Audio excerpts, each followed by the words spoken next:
네, 안녕하세요. 저는 신한대학교 치기공학과 2학년 조성국입니다.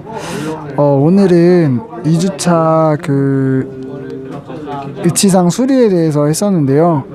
오늘까지 제가 조장을 맡아서 진행을 했는데, 오늘 저희는 두 가지 아이디어를 냈습니다. 일단은 레진 의치상 부분에 대해서 일단은 박싱을 해서 보더 부분을 유틸리티 왁스로 보더를 체득하고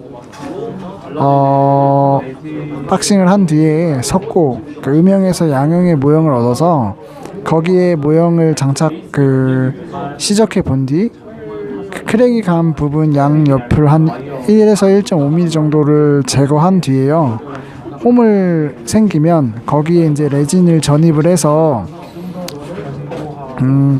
레진 의치상 덴처 베이스 부분을 이제 리페어를 하는 방법을 하나를 했고요. 두 번째는 이제 좀 색다르게 와이어러라는 와이어를 이용해서 바늘에 실을 꽂아서 이렇게 바느질을 하는 이 아이디어에 착안을 해서요.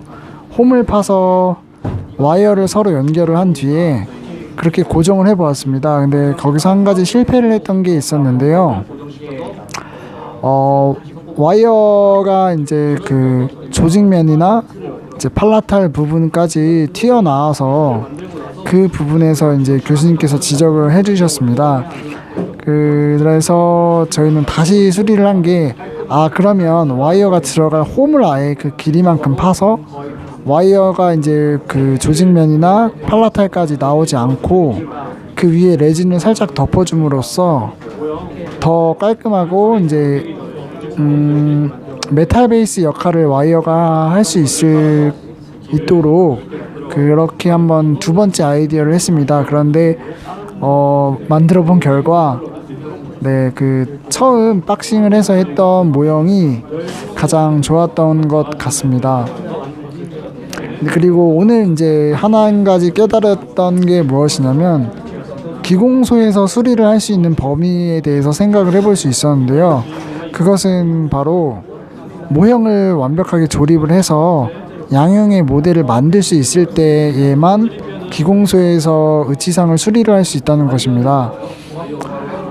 맨 처음에 크랙을 갔던 걸 제외하고 조각이 난 의치의 경우 조각을 정확하게 부착시킨 뒤에 그것을 완벽하게 조립을 한 뒤에 시작이 되어야만 완벽하게 의치상을 수리를 할 수 있다는 것이 오늘의 포인트였던 것 같습니다.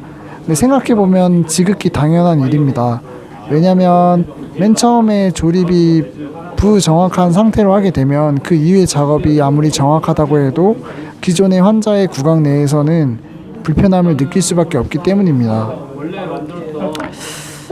네, 두 번째 시간인데도 사실 오늘도 좀 어려웠습니다. 왜냐면 아이디어라는 것이 사실 그렇게 생각을 한다고 해서 바로 이렇게 튀어나오는 것이 아니고, 항상 생각을 하고 있을 때 어느 순간 딱 드러났을 때 그거를 좀 꺼내는 게 아이디어라고 생각을 했는데요.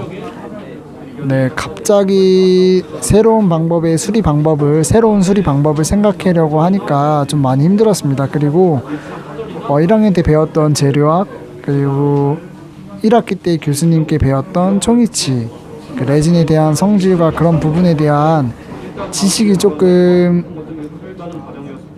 많이 잊혀진 부분들이 있는데, 모든 공학적인 부분을 총동원해서 총이치 수리에 대한 생각을 해야만 아이디어를 얻을 수 있다는 또 교수님의 말씀을 듣고,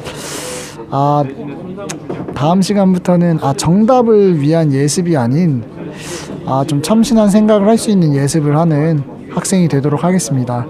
지금까지 2016-0880 조성국이었습니다. 감사합니다.